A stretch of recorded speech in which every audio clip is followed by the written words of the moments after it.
partir les mains vides. Et cette fois, tu le feras. C'est au nom puissant de Jésus que l'on a ainsi de prier. Alléluia, Amen. Alléluia, Amen. Oh, Alléluia, Amen. Jésus. Oh, Alléluia, Amen.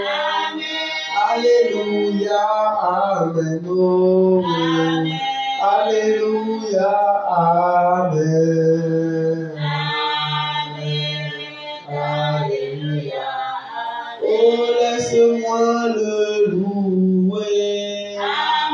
Laisse-moi adorer. Oh, laisse-moi chanter Jésus. Alléluia. Oh, laisse-moi l'adorer. Oh, laisse-moi l'exalter. Oh, laisse-moi l'honorer. Alléluia. Amen.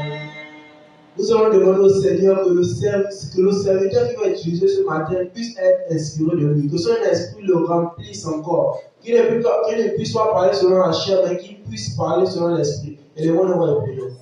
Seigneur, nous le gloire, utilise-le encore, Seigneur, manifeste dans lui. Que ton esprit puisse se remplir, que ce n'est pas lui qui parle, mais que ton esprit s'aime, que c'est toi qui parles en lui, Seigneur. Car la chair est très faible et l'esprit est disposé. Seigneur, dispose ton esprit en lui.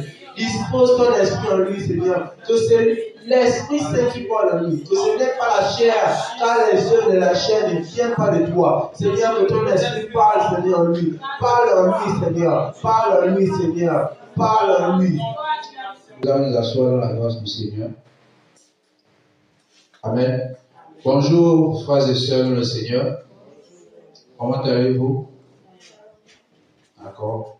Ce matin, nous allons partager un thème et nous allons devoir être très concentrés afin que le message qui va sortir ce matin ne passe pas à côté de nous. Amen. Nous voulons avoir les cœurs disposés. C'est pour ça que nous sommes assis, nous avons dit, Seigneur, dispose encore mon cœur. Amen.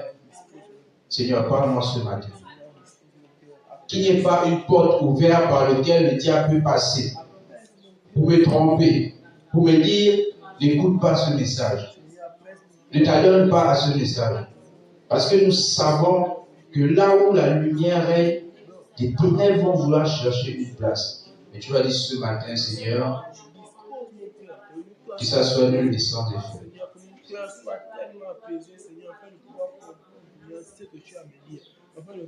C'est au nom puissant de Jésus que nous avons prié. Amen. Le thème de ce matin est un disciple porteur de l'évangile. Amen. Un disciple porteur de l'évangile. Ce thème, c'est un thème qui révèle un mystère. Amen. C'est pour ça que nous allons devoir être concentrés afin de comprendre le fond de ce message. Un disciple porteur de l'évangile. C'est quoi un porteur? Qu'est-ce qu'on dit? Qu'est-ce qu'on appelle par porteur? C'est quoi un porteur? C'est quelqu'un qui garde une charge, une responsabilité. Amen. Lorsqu'on dit je porte mon sac, je m'en vais à l'école. Ça veut dire que mon sac est sur mon dos. Je porte un bagage. Je me balade avec ça. Je trimballe un bagage. Amen. Porteur de l'évangile, ça veut dire que je porte quelque chose. Un porteur, c'est quelqu'un qui est chargé de quelque chose, qui est responsable de quelque chose. Amen. Qui doit forcément avoir quelque chose qu'il tient, qu'il trimballe avec lui partout où il va. C'est un porteur. Amen. Alors vous devez vous poser la question ce matin. Qu'est-ce que vous trimballez? Quelle est ta charge? Partout où tu vas, qu'est-ce que tu portes? Tu dis je suis enfant de Dieu, mais qu'est-ce que tu portes? Qu'est-ce que tu portes en toi? Quelle est ta charge? Quel est le fardeau que tu portes? Est-ce l'évangile? Quel est ce fardeau que tu portes? Es-tu un porteur? Nous sommes forcément un porteur. Partout où nous partons, nous portons quelque chose avec nous. Nous portons un bagage avec nous. Or, le terme nous dit un disciple porteur de l'évangile. Maintenant, qu'est-ce qu'un disciple? Un disciple, c'est quelqu'un qui est appelé, premièrement. Amen. Vous êtes appelé. Un disciple, c'est quelqu'un qui est appelé à recevoir un enseignement des maîtres. Amen. Êtes-vous déjà disciple?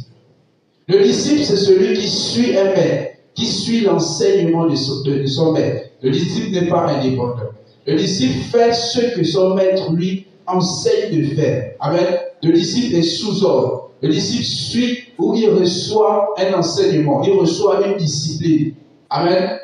Un disciple porteur de l'évangile. Maintenant, c'est quoi l'évangile? L'évangile, c'est la mort, l'ensevelissement et la résurrection de Christ. Amen. Ici, on nous parle d'un disciple. Vous devez comprendre, le thème dit un disciple porteur. Ce n'est pas plusieurs disciples, c'est un seul disciple qui est appelé à porter l'évangile. Amen. Ça veut dire que nous pouvions être tous ici, mais nous tous ne sommes pas appelés à porter l'évangile. Amen. Nous sommes tous ici, mais tous n'allons pas porter l'évangile. C'est pour ça que vous devez vous distinguer. Vous devez vous voir comme celui qui est appelé à porter l'évangile. L'évangile, c'est une charge. L'évangile, c'est un bagage. On a dit que l'évangile, c'est la mort, l'ensevelissement et la résurrection de Christ. Celui qui porte l'évangile doit porter avec lui la mort de Christ partout où il va. Amen. Porter l'évangile, ce n'est pas seulement dire à quelqu'un, crois en Jésus et tu seras sauvé. Non, c'est vivre même l'évangile. Votre vie doit être l'évangile. Lorsqu'on vous voit, on doit voir Christ en vous. Amen. Portez l'évangile. Vous portez le bagage de l'évangile partout où vous partez. Partout où vous allez, vous avez la charge de l'évangile. Vous avez la charge de Christ. On vous voit. Quand on vous voit, on voit Christ. On reconnaît que vous êtes un disciple du Christ. Amen. On pouvait reconnaître les apôtres qu'ils étaient avec Christ parce qu'ils parlaient comme lui. Ils avaient les façons de Christ. Ils avaient les manières de Christ. Ils lui ressemblaient en toutes choses. Un disciple appelé. Vous devez vous poser la question ce matin. Un disciple porteur de l'évangile. Ce message parle forcément à quelqu'un. Si vous êtes disciple, pourquoi vous ne portez pas l'évangile? Combien de personnes avez-vous déjà convaincu que Jésus-Christ est mort à la croix pour nos péchés? Amen. Est-ce que vous portez ce message partout où vous partez? Est-ce que vous portez l'évangile? Est-ce que votre vie reflète l'évangile? Est-ce que lorsqu'on vous voit, on voit l'évangile en vous? Si vous dites que vous êtes disciple de qui? De Jésus, et vous ne portez pas le message de Jésus dans votre vie. Amen. Nous allons ouvrir la Bible dans le livre de 1 Corinthiens, chapitre 9, à partir du verset 16. 1 Corinthiens 9.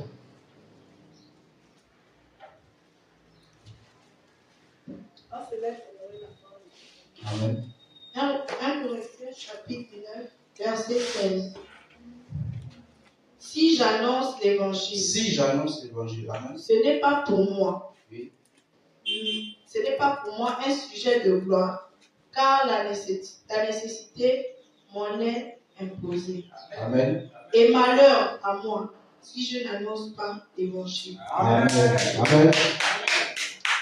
La Bible dit, si j'annonce l'évangile, ce n'est pas pour moi un sujet de gloire. Si, c'est une préposition. Si j'annonce l'évangile, vous devez vous poser d'abord la question. Cette parole n'est pas pour tout le monde. Si j'annonce l'évangile, est-ce que vous annoncez l'évangile? Annoncer l'évangile, c'est porter l'évangile partout. Annoncer, on dit annonce. Lorsqu'on fait les annonces, on est fort, on parle. Ceci, cela, annoncer. Celui qui annonce l'évangile, c'est un porteur de l'évangile. Ça veut dire qu'il porte l'évangile partout.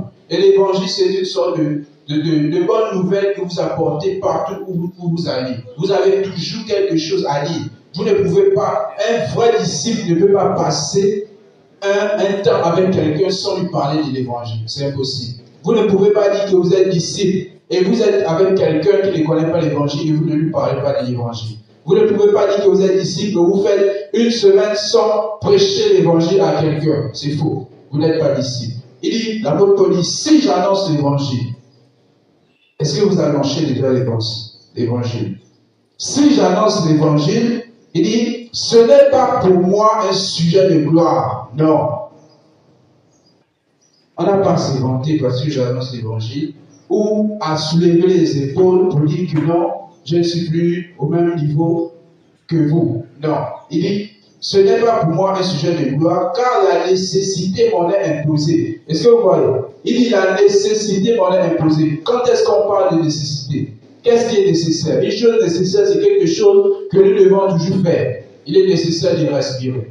Il est nécessaire de manger. Il est nécessaire de s'habiller, n'est-ce pas? Il est nécessaire pour vous d'aller au boulot, de travailler, de lundi sur lundi. Mais il n'est pas nécessaire pour vous de prêcher l'évangile. Quel genre de disciple êtes-vous?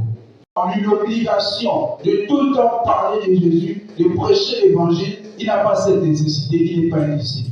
L'apôtre Paul dit, la nécessité m'en est imposée. Mais qui lui a imposé de prêcher l'évangile? Ça veut dire qu'ils se sont obligés, ils se sont dérangés de toujours dire à quelqu'un que Christ est mort pour nos péchés.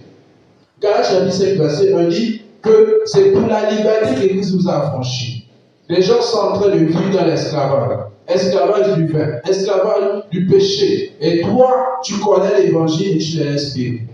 Amen. Amen. Tu connais l'évangile et tu les laisses périr. Tu ne sens pas l'obligation d'aller montrer à quelqu'un que mon frère, écoute, tu n'es plus obligé d'être esclave. Le péché nous a liés depuis le jardin d'Éden, mais le Seigneur Jésus est venu affranchir. C'est ça l'évangile. Dire à quelqu'un que la liberté est venue. La liberté est venue. La liberté est venue. Amen. Et c'est une vie. Ce n'est pas seulement on le dit comme ça. Ça doit être une vie. Ça doit être imprégné en toi. L'évangile doit être imprégné en toi. Dis à ton frère, l'évangile doit être imprégné en toi. L'évangile doit être imprégné en toi. L'évangile, c'est une vie qui doit être imprégnée en vous. Amen. Celui qui a l'évangile, il porte ça comme un bagage partout. Il a la responsabilité de parler de Christ. De la mort de Christ, de son ensevelissement et de sa résurrection. C'est de montrer à quelqu'un que l'état où tu te trouves, c'est un état où tu n'es plus obligé de demeurer. Amen. Voici la lumière. Vous savez, un jour, le Seigneur avait dit à Pierre, tu es Pierre. Amen. Sur cette pierre, je bâtirai mon église, n'est-ce pas? Et je te donnerai les clés du royaume des cieux. Donc ça veut dire que Pierre avait les clés du royaume des cieux qui lui permettaient d'ouvrir à n'importe qui le royaume. Amen. Mais ces clés-là, nous l'avons aussi aujourd'hui. Et ces clés, c'est l'évangile. Pourquoi n'ouvrez pas vous, les gens, la porte du ciel? Amen. Vous laissez les gens périr. Parce que vous n'êtes pas d'accord un disciple et vous ne portez pas l'évangile. Celui qui se dit disciple, il doit forcément avoir une responsabilité. Il doit forcément porter une croix. L'évangile, c'est la croix. Parce que l'évangile a commencé à la croix. On dit la mort, n'est-ce pas? Christ est mort où? À la croix. Donc un disciple doit forcément porter la croix de Christ. La responsabilité de Christ. Qu'est-ce que Christ est venu faire sur la terre? Tu dis que tu es disciple et le nom de ton Seigneur est en train de s'effacer et ça ne te dit rien. Les gens sont en train d'adorer les idoles, ça ne te dit rien. Un vrai disciple, c'est celui qui aime son maître et il veut toujours que son maître soit glorifié. Si Jésus est votre maître, pourquoi Jésus n'est pas glorifié? Combien de personnes connaissent Jésus là où tu travailles? Là où tu apprends, là où tu habites, combien de personnes connaissent Jésus? Et ça ne te dit rien. Et tu dis que tu es disciple. Disciple de qui? Le Seigneur pouvait dire un jour à ses disciples que celui qui n'est pas contre nous est avec nous. Mais ça veut dire que si tu es contre l'œuvre du Seigneur, tu n'es pas avec nous. Amen. Tu es contre nous. Celui qui est avec le Seigneur œuvre afin que l'œuvre du Seigneur aille de l'avant. Amen. La nécessité, c'est une obligation. Sentez-vous déjà l'obligation en vous de faire l'œuvre de Dieu. Sentez-vous l'obligation. Ça vous est déjà arrivé de dormir.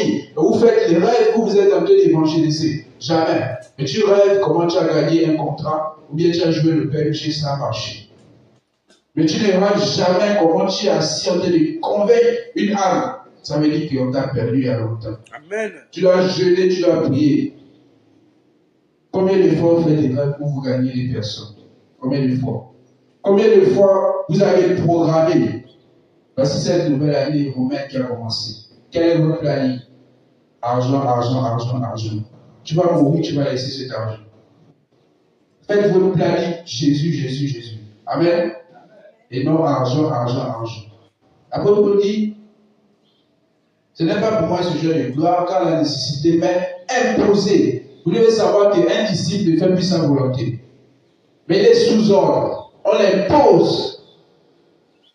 On impose. Il est obligé. La nécessité m'est imposée. L'apôtre Paul se sent chaque fois obligé. Il a écrit aux Corinthiens, il a écrit aux Éphésiens, aux Galates, mais qui lui a demandé tout ça? Il sentait l'obligation en lui. Sentez-vous l'obligation en vous? Ou bien vous attendez qu'on vous chasse là-bas avec le bâton avant d'aller, avant de faire, avant de dire à quelqu'un que le Seigneur revient, avant de dire à quelqu'un que tu n'es plus obligé de vivre dans le péché. Nombreux ne le savent pas. Nombreux disent, je n'arrive plus à laisser la cigarette, mes parents m'ont maudit. Non, mais toi tu sais que c'est une œuvre de la chair. Quand est-ce que tu lui as dit ça? Tu sais qu'il est esclave du péché. Et le diable profite d'utiliser ce genre de personnes pour les conduire en enfer. Nous serons responsables. Amen. Il dit, et malheur à moi si je n'annonce pas l'évangile.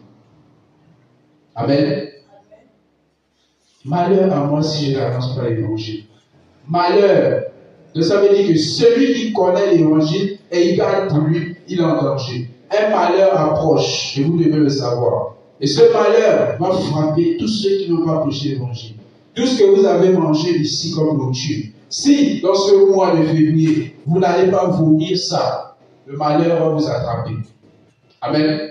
Si vous n'allez pas vomir tout ce que vous avez mangé en ce mois de février, sachez que le malheur vient. Et vous ne serez pas épargnés. Amen. L'évangile que nous prêchons, celui qui va dehors et qui crie l'évangile, est comparé, la Bible dit que tout ce qui arrive au temps de Noé va arriver à notre temps. Amen. Ça veut dire, Noé, en son temps, il est sorti, il a crié. Il a averti les gens que le déluge arrivait. Mais seulement ceux qui ont cru qui sont entrés, sa famille. Amen.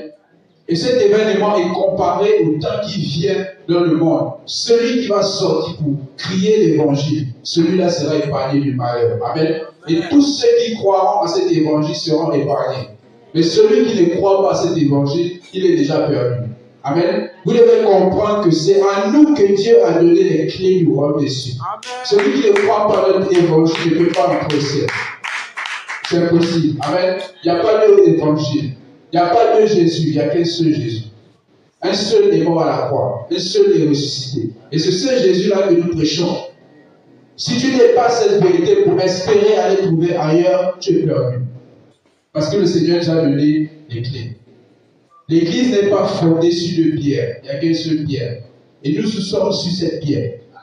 Et si nous sommes sur cette pierre, c'est nous à qui Dieu a donné la doctrine, à qui Dieu a confié les clés du royaume. Ça veut dire que nous ouvrons à qui nous voulons. Mais si tu prêches l'évangile à quelqu'un qui ne croit pas, laisse-le. Lui là, il ne va jamais entrer au ciel. Amen. C'est pour ça que vous devez aller. Nous devons aller annoncer l'évangile pendant qu'il est temps, parce qu'un malheur approche. Amen. Un malheur approche. Mais celui qui a accompli sa responsabilité, il sera protégé. Il sera protégé. C'est quoi porter l'évangile? On a dit un disciple porteur d'évangile. Vous devez comprendre que porter l'évangile, c'est devenir Christ de ton temps. Amen. Vous êtes là? Celui qui porte l'évangile devient Christ de son temps. Parce que l'évangile, c'est Christ. Amen. Vous devez comprendre que lorsque Christ a bu la coupe, il nous a bu, n'est-ce pas? Amen. Il nous a bu, n'est-ce pas? Et nous sommes allés mourir à la croix avec Christ, n'est-ce pas? Notre nature du péché a été détruite. Et Christ est ressuscité. Et nous sommes ressuscités avec Christ. Ça veut dire que notre nouvelle nature, c'est Christ. Donc nous devons être Christ de notre temps. Est-ce que tu es déjà Christ de ton temps? Est-ce que lorsqu'on te regarde, on peut te comparer à Christ? Est-ce que tu parles comme lui?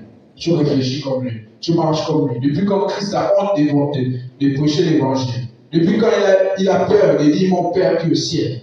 Depuis quand il a peur d'enseigner, de proclamer les mystères? La lecture biblique de ce matin nous a parlé du frère Paul, comment il était persécuté à cause de l'évangile. Parce qu'il a porté l'évangile. Êtes-vous déjà à ce niveau? Et vous pensez que vous allez au ciel? Quel ciel? Si vous ne passez pas par cette étape, ne vous imaginez pas entrer au ciel. Un disciple doit forcément porter l'évangile. Amen. Le Seigneur est en train de nous parler ce matin que nous avons longtemps consommé des nourritures qu'il est temps d'aller vomir. Amen. Sinon, un malheur s'approche. Verset 17. Si je le fais de bon cœur, voici encore une autre chose. N'allez pas prêcher l'évangile parce qu'on vous a forcé. Parce qu'on a dit, oh, tous les jours on prêche sur ça. Je n'ai pas le choix. Je dois partir. Sinon, on va me dire, oh, je ne peux pas évangéliser. Si tu le fais pour toi-même. Tu ne le fais pas pour Dieu. Tu ne le fais pas de bon cœur. Elle dit, si je le fais de bon cœur, j'en ai la récompense. Tu trouveras la récompense si tu le fais de bon cœur. Je dis, tu trouveras la récompense si tu le fais de bon cœur. Mais si je le fais malgré moi, c'est une charge qui m'est confiée. Amen. Une charge. Oh, il faut qu'on aille évangéliser. Février, maintenant là, c'est un mois là où on a beaucoup de travail. Si je pouvais voyager même. C'est comme ça que les chrétiens pensent en eux. Il y a encore une charge. Tel jour, il faut qu'on aille évangéliser. Il faut qu'on aille visiter tel frère. Il faut qu'on fasse ceci. Non, que l'évangile ne soit pas une charge. Celui qui raisonne comme ça en lui, il ne travaille pas pour Dieu. Amen. Il travaille pour lui-même. Il se trompe lui-même. Non. Soyez zélés. Sentez l'obligation positivement et non négativement. L'obligation de faire l'œuvre de Dieu. L'obligation de porter la vie de Christ. Lorsqu'on vous regarde, vous avez les qualités de Christ, les façons de Christ, sa façon de parler, sa façon de marcher, de prêcher, soit en vous. Amen. C'est une charge qui m'est imposée. Que l'évangile ne soit pas pour vous une charge. Amen. Amen. Pour ça, nous sommes assis, nous avons prié, nous avons dit, Seigneur, que l'évangile soit imprégné en moi. Prions. Seigneur, imprègne ton évangile en moi. Fais de moi le Christ de mon temps. Le Christ de mon temps, Seigneur. Je veux être le Christ de mon temps. Seigneur, tu n'es plus ici sur la terre, mais moi je suis là. Je suis là, Seigneur, pour parler de toi. Je suis là prêt à proclamer ta grandeur. C'est pour ça, envoie-moi. Transforme-moi. Je veux porter l'évangile. Je ne veux plus être ce chrétien papillon, ce chrétien qui n'a aucun sens. Non. Mais je veux arriver à l'étape d'un disciple, Seigneur. L'étape d'un disciple, Seigneur. Change-moi. Change-moi, Seigneur. C'est au nom puissant de Jésus que nous avons prié. Amen. Vous devez savoir qu'il y a plusieurs étapes. Il y a l'étape de la foule, des 70 et des disciples. Amen. Où êtes-vous? Êtes-vous encore dans la foule? La foule, c'est ceux-là qui courent derrière les miracles. Tel prophète arrivé tel endroit. Il faut que je parle. Même s'il n'a pas la même taxi, il va marcher. Parce que c'est un prophète qui est arrivé. Amen. Mais si on dit qu'il y a soirée d'enseignement, on ne peut pas marcher, il va dire qu'il n'a pas le taxi. Amen. Parce qu'il sait qu'il n'y aura pas la prophétie, il n'y aura pas le miracle là-bas. Ça, c'est la foule. La foule qui court derrière ses intérêts. Et les 70, ce sont eux qui ont quand même accepté de suivre le Seigneur, mais leur foi est limitée. Amen. À n'importe quel moment, il peut rétrograder. Ne soyez pas ceux chrétiens ce matin. Amen. Je prie que vous ne soyez pas à l'étape des 70, mais que vous dépassez cette étape afin de devenir un disciple qui est prêt de suivre le Seigneur jusqu'au bout. Amen. Que votre onction ne soit pas limitée, que votre foi ne soit pas limitée. Ce matin, nous ne soyons pas à l'étape des 70, qui sont prêts à abandonner le Seigneur à tout moment. Une fois que la parole devient compliquée, on abandonne. Non. Soyez ceux-là qui sont prêts à manger la nourriture solide. Ceux-là qui sont prêts à aller jusqu'au bout avec le Seigneur. Que le Seigneur nous accorde cette grâce. Amen. Amen. Nous voulons arriver à l'étape du disciple. La Bible dit, tout bon disciple sera comme son maître. Amen. Si vous êtes disciple de Christ, vous allez finir par devenir Christ. Et c'est ce que nous voulons, porter la vie de Christ. En ce temps de la fin où nous sommes, nous avons forcément besoin de devenir Christ. Amen. Nous avons besoin de porter la vie de Christ. Nous ne voulons plus être des simples hommes. Non. Nous ne voulons plus être des simples chrétiens, des simples personnes. Non. Parce qu'il y a des étapes. Si nous sommes encore dans l'enfantillage spirituel, il y a des mystères que Dieu ne pourra pas nous révéler. Amen. Il y a des dimensions que nous ne pourrons pas atteindre avec le Seigneur. Voilà pourquoi nous devons franchir les barrières. Franchir les barrières et grandir. Ton niveau de méditation doit changer. Jusqu'à quand tu vas méditer comme tu médites avant. Jusqu'à quand tu vas prier comme tu priais avant? Jusqu'à quand tu vas marcher avec le Seigneur? Tu auras les mêmes raisonnements. Ta foi sera toujours la même. Vous savez, il y a des chrétiens qui jugent Dieu. Oui, parce que leur foi n'est pas solide. Si le Seigneur te fait du bien, tu es content. Mais le jour où le malheur vient, tu changes de langage. Non, ayant la foi de Job, Job n'a pas jugé Dieu lorsque tout allait mal. Amen. Mais au contraire, il a dit, je suis venu nu, je vais retourner nu. Amen. Cette fois-là, nous devons grandir. Nous allons garder le même livre de 1 Corinthiens, verset 15, chapitre 15, plutôt verset 3. Il dit, je vous ai enseigné avant tout, comme je l'avais aussi reçu. Amen. Que Christ est mort pour nos péchés selon les Écritures. Amen. Je vous ai enseigné comme je l'avais reçu. Amen. L'apôtre Paul ici a transmis ce qu'il avait reçu.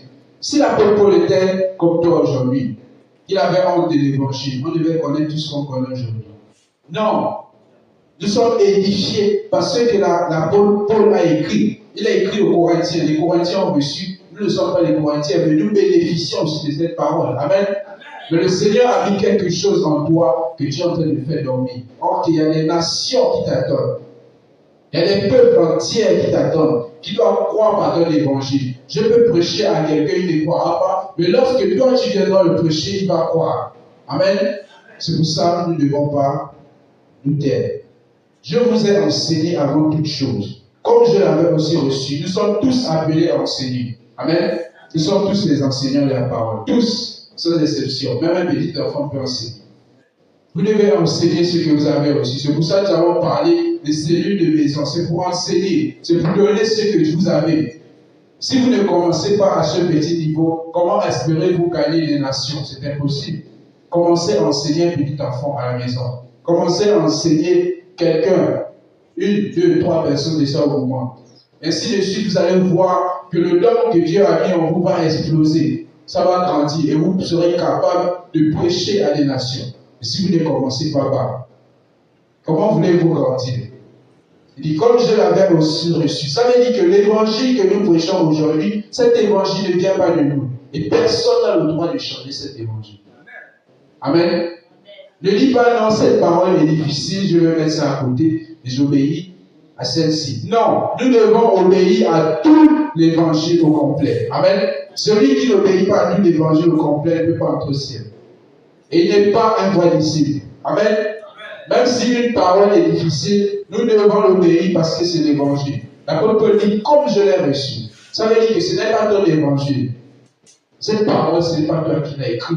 Pourquoi tu veux la modifier? Pourquoi tu veux l'enseigner à ta manière? Non. L'apôtre Paul, dans sa grandeur, dans la dimension céleste que le Seigneur lui a donnée, il s'est soumis, il s'est humilié. Il a reçu l'évangile. Il a été enseigné.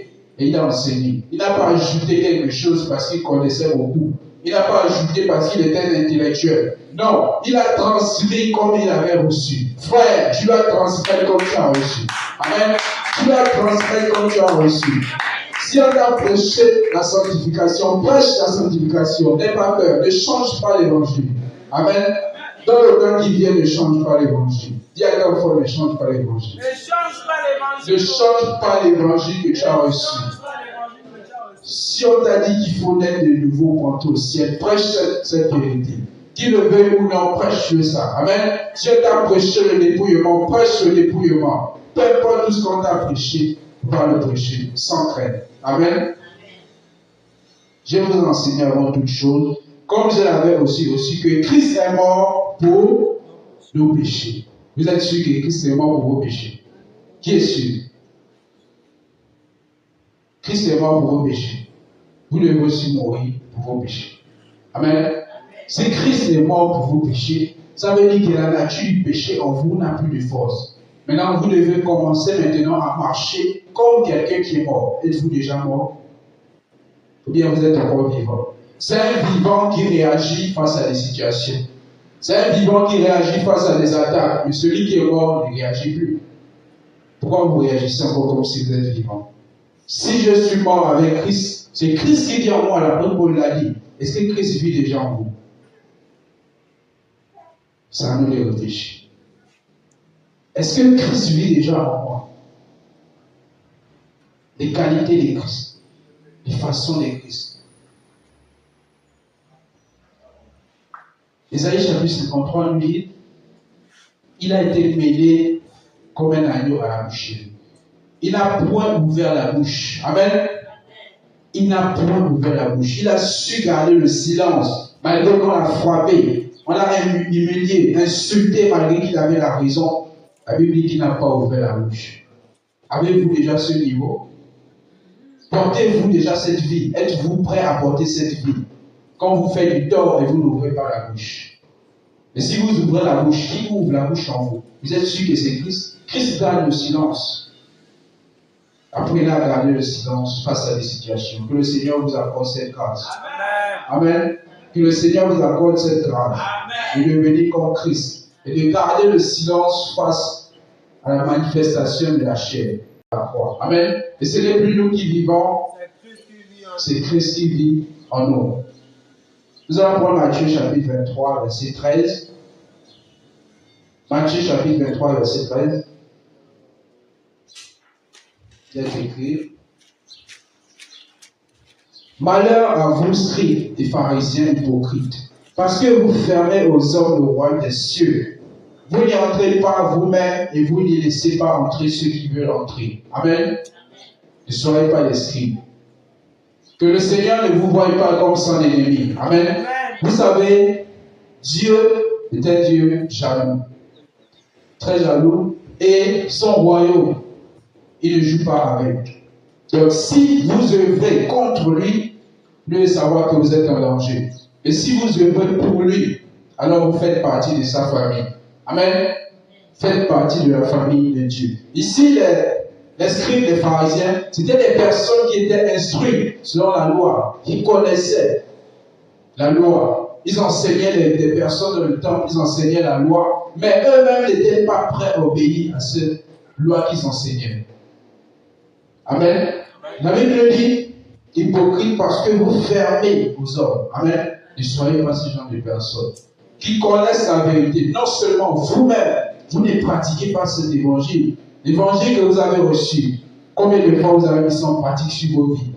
Avant de dire à un frère que tu dois naître de nouveau, est-ce que toi-même tu as déjà fait l'expérience de la nouvelle naissance? Avant de me dire dépouille-toi, est-ce que tu t'es dépouillé?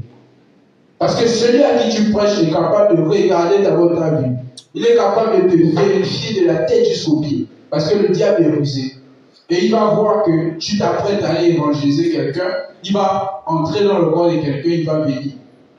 Tu seras en train de lui déverser tout l'évangile. Depuis le jardin d'Éden, l'homme a mangé le fruit, ceci, cela, il est mort, le salaire du péché, c'est la mort. Il sera ainsi en tête de regarder. Après, il va te dire, d'accord, mais dans tout ce que tu viens de dire là, toi-même, tu as déjà fait ça. Tu seras bloqué. Tu vas dire, j'essaie, machin. Lorsqu'il va te tabasser, tu ne vas plus jamais aller évangéliser. Amen. Et pour ça, vous devez être sûr de l'évangile que vous prêchez. Tu ne peux pas aller dire, j'essaie. Tu dois dire oui. Amen. Que votre parole soit oui pour oui. Et non, non. Tu ne peux pas aller sans être sûr. Mon frère, le Seigneur la Bible nous parle du dépouillement. Il va te demander, t'es-tu dépouillé? Oui. Le Seigneur nous parle de la nouvelle naissance. Es-tu né de nouveau? Oui. Le Seigneur nous parle de la sanctification. Es-tu sanctifié? Oui. Et vous allez voir que ça va le motiver. Mon frère, est-ce que tu sais quel homme peut être saint sur la terre? Est-ce que toi tu es saint? Oui. Pas à peu près. J'essaye, je m'efforce. Non, ce ne sont pas les réponses qu'il faut donner. Amen. Il faut être sûr de ce que vous dites. Alors, si vous avez reçu l'évangile, vous avez reçu la vie de Christ, allez-y, ouvrez. Amen. Sinon, vous êtes semblable aux scribes. La Bible vous appelle hypocrite. Parce que vous connaissez la vérité. Vous-même, vous n'êtes pas sauvés et vous empêchez les autres d'être sauvés. Amen. Ne soyons pas ce genre de chrétiens. Ne soyons pas ce genre de personnes. Au contraire, soyons prêts à ouvrir, à montrer la vérité à qui que ce soit. À inclure cette parole dans la tête de n'importe qui. Afin que cette parole puisse changer sa vie. Amen. L'évangile, c'est une état, c'est une vie, c'est un style de vie. Ce n'est plus moi qui vis. Nous voulons arriver à cette étape des disciples. Amen. Disciples porteurs de l'évangile. L'évangile, la mort du Christ. Et cette mort, nous devons la vivre aussi. Nous devons vivre la mort du Christ. C'est ça un disciple porteur de l'évangile. Il est un disciple, il suit son maître et il essaie de ressembler à son maître. En toute chose, comment mon maître parle face à une situation, s'il était là, qu'est-ce qu'il allait dire? Comment il réfléchit? Comment il s'habille? Lorsqu'on lui parle, comment il répond? Vous êtes sûr que vous êtes disciple de Jésus? Le Seigneur pouvait dire à les pharisiens, vous avez au père le diable. Et ça veut dire qu'on peut être à l'église, être enfant du diable. On peut venir au culte, jouer, chanter, prêcher, faire tout, être enfant du diable. Parce que nous sommes son disciple, c'est lui qui nous forme. On parle comme lui, on réfléchit comme lui, nous sommes dans l'ignorance comme lui. Mais si nous suivons Christ, il doit y avoir une différence. Christ c'est la lumière. Est-ce que votre vie est la lumière? La lumière éclaire forcément dans les ténèbres. Nous sommes dans un monde des ténèbres. Partout où vous êtes, vous devez éclairer. Et la lumière, c'est la parole, c'est l'évangile. En tout lieu, comment la lumière peut rester quelque part et les ténèbres vont régner? C'est possible. Si nous fermons tout dans cette salle et que nous allumons la lumière, nous allons voir clair. Les ténèbres vont disparaître. Amen. Et comment vous pouvez dire que vous avez la lumière en vous et les ténèbres règnent toujours autour de vous? C'est impossible. Ça veut dire que vous-même, vous êtes ténèbres. Et si vous êtes ténèbres, vous n'êtes pas disciples de Christ. Vous ne portez pas l'évangile. Mais qu'est-ce que vous portez? Ça nous les réfléchir. Alors chacun va entrer en lui, il va se demander, il va vérifier sa vie. Qu'est-ce que je porte en moi? Est-ce l'évangile? Et si c'est l'évangile, combien de personnes ai-je transformé? Si c'est l'évangile, est-ce que je fais comme mon maître? Réfléchissons. Réfléchissons. Est-ce que le Seigneur te reconnaît en tant que son disciple? Est-ce que si la trompette sonnait maintenant, le Seigneur va dire, épargnez-moi celui-là, c'est mon disciple? Est-ce que le Seigneur peut dire avec fierté, je connais tel frère, je connais telle sœur? Est-ce qu'il peut le dire avec fierté? Ou il va douter? Ou il va douter? C'est à vous de réfléchir. C'est à vous de penser, de voir, qu'est-ce que je porte? Vous savez, l'évangile, c'est comme une charge. Pas c'est comme, c'est une charge. C'est à vous de regarder la charge qui est en vous. Qu'est-ce que je me vois toujours obligé de faire? Est-ce que je me vois toujours obligé de mentir? Toujours obligé de voler? Ou je me vois toujours obligé de convaincre quelqu'un, de lui insérer dans la tête l'évangile, qu'il le veuille ou non? Est-ce que c'est mon, est-ce que c'est ma charge? Est-ce que ma charge est de toujours aller distribuer les traités aux gens pour qu'ils connaissent la vérité? Est-ce que c'est de visiter toujours les frères? Quelle est ma charge? Vous devez connaître votre croix, porter votre croix. Le Seigneur dit, si quelqu'un vient après moi, qu'il renonce à lui-même et qu'il se charge de sa croix, qu'il me suive.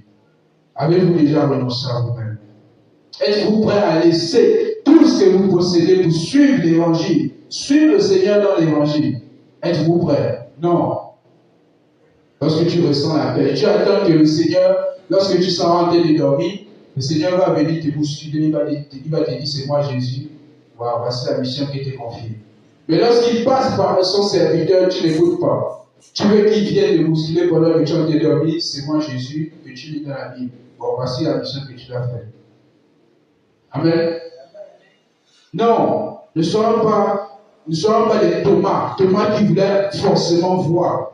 Il insiste quel niveau de l'incrédulité. Si je ne m'aime pas. Amen. Mon doigt dans ses mains, dans les trous de ses mains, je ne croirais pas qu'il est ressuscité. Et pourtant, il marchait avec le Seigneur. Le Seigneur lui avait dit que je vais ressusciter. Mais il n'y croit pas. Ils ne sont pas ce genre de personnes qui ont mangé les vérités dures. Mais lorsque le Seigneur veut maintenant nous utiliser, nous ne sommes pas prêts. Jésus doit avoir venu me parler lui-même en personne. Sinon, je ne viens pas. Amen. Soyons prêts à écouter Dieu de n'importe quel moment. Notre vie chrétienne doit changer. Amen. Nous devons être des vrais disciples qui ont une responsabilité. Le message de ce matin que le Seigneur veut nous dire, c'est que chacun doit avoir une responsabilité. Quelle est ta charge? Tu es disciple et tu n'as aucune charge. Tu es sûr? Le Seigneur lui-même dit que la moisson est grande, il y a peu d'ouvriers. Et toi, tu n'as aucune charge. Tu travailles à qui? Tu travailles à qui et tu n'as aucune charge? Tu dors, tu te réveilles, tu manges, tu vas dans ton boulot, tu reviens, la vie continue, gloire à Jésus. Tu n'as aucune charge. Le Seigneur revient, il va nous prendre, on va partir. Tu vas partir où? Te reposer alors que tu n'as pas travaillé. Le repos, c'est pour les ouvriers et celui qui a travaillé. Tu n'as rien fait, tu espères te reposer. C'est pour ça qu'il faut changer ça aujourd'hui. Que chacun doit avoir une charge. Voici ma charge pour ce mois. Voici ma charge pour cette semaine. Voici ma charge pour ce jour. Le Seigneur reconnaît. Voici ma charge pour toute la vie. Oui, on peut s'engager une charge de toute notre vie. Voici la charge que j'ai prise jusqu'à la fin de mes jours. Je ferai toujours ceci. Je vais toujours distribuer les traités. Je vais toujours parler au moins à 2 personnes dans un mois. Vous devez commencer à réfléchir et prendre des charges. Là, vous êtes un disciple porteur. Qu'est-ce que vous portez? Amen. Nous allons prendre la dernière référence dans Exode 33, verset 11.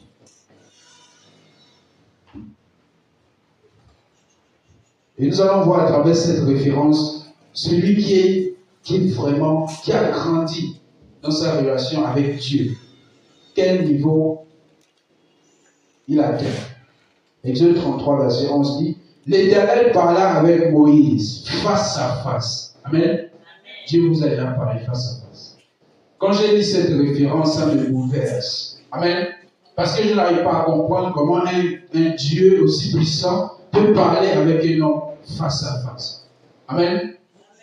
Face à face, comme un homme parle avec son ami. Amen. Donc Moïse était l'ami de Dieu. Et vous devez savoir que Moïse n'a pas vu Christ, hein? Il a vu Dieu. Amen. Est-ce que vous le savez? Verset 23. Au verset 23, il dit, et lorsque je retournerai ma main, tu me verras par derrière, mais ma face ne pourra pas être vue. Amen. Alléluia. Est-ce que vous êtes là? Je disais que Moïse n'a pas vu seulement Christ, il a vu Dieu. Amen. Il dit, lorsque tu me verras de derrière, mais ma face ne peut pas être vue. Quelque part, il a dit, l'homme ne peut pas me voir et vivre. Depuis quand on ne peut pas voir Christ et vivre? Abraham a vu Christ, est-ce qu'il est mort? Non, c'est parce que Moïse a vu Dieu, l'Éternel lui-même en personne. C'est quel niveau de relation entre l'homme et Dieu? Nous devons atteindre ce niveau. Amen. Avez-vous déjà vu Dieu? Avez-vous déjà vu Christ? Avez-vous déjà vu un ange? Amen. À quel niveau êtes-vous avec le Seigneur? Portez l'évangile, parce qu'un malheur s'approche. Portez l'évangile. Tous ceux à qui vous allez prêcher l'évangile, qui croiront, seront sauvés. Vous-même, si vous prêchez l'évangile, vous serez sauvés et épargnés. Mais si vous ne les prêchez pas, vous ne serez pas épargnés du malheur. Et ceux qui ne croiront pas aussi à votre évangile ne seront pas épargnés du malheur qui vient. Amen. Tu le verras de l'eau. Nous devons grandir à arriver à ce niveau d'intimité entre l'homme et son Dieu. Amen. C'était un message de ce matin. Nous allons bénir le Seigneur de nous avoir parlé. Nous allons dire, Seigneur, fais de moi un vrai disciple.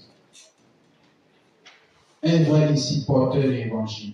Comme le message du dimanche passé nous a dit que nous ne pouvons pas servir de maître. Soit il aimera l'un et haïra l'autre. Qui est-ce que vous servez?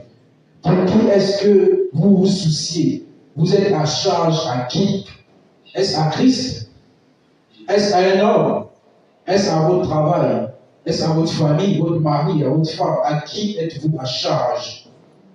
Vous êtes sûr que c'est à Christ? Seigneur, fais de moi un vrai disciple. Fais de moi un vrai disciple. Sois de moi un vrai disciple.